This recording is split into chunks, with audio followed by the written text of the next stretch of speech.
My name is DJ Fife. I'm park warden here at Petroglyphs. I'm from Curve Lake First Nation, where I've spent my whole life pretty well. And I actually started working in Ontario parks because of a program they have. They still have it. At the time it's called AWEP, Aboriginal Youth Work Exchange Program, and now it's called Indigenous Youth Work Exchange Program, so just the I and the A have changed. You know, there's not a lot of places where people from Canada or anywhere can go and appreciate, you know, Indigenous history in this kind of sense. You know, you don't see petroglyph sites like this just any old place. And it's actually the largest concentration of petroglyphs in Canada.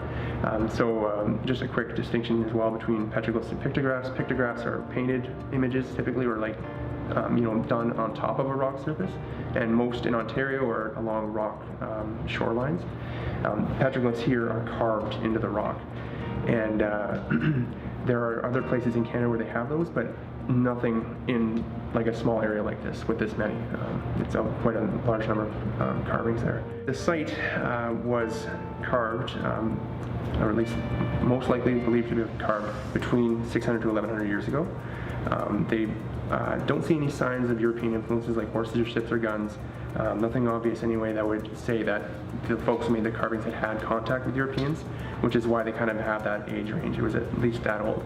I haven't really seen a definitive rationale as to why it shouldn't be older than that, but I believe that the general understanding is that because of the soft nature of the white marble the carvings are made on, it should have eroded if it was older than that, but again, we don't know everything 100%. It's really nice to be able to come to a place that is just special to me, really, every day. And it also ties in with my identity, essentially, as an Indigenous person.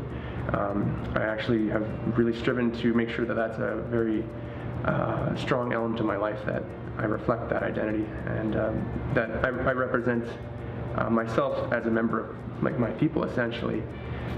So this is a nice way to tie it all together for me. And in terms of the significance to First Nations and Canada's history or heritage, for First Nations people, like I haven't even touched on it, but like it's a very spiritual place. Obviously, I didn't get into why the site is there either, but most likely it was a spiritual site. It takes a lot of work to make those carvings.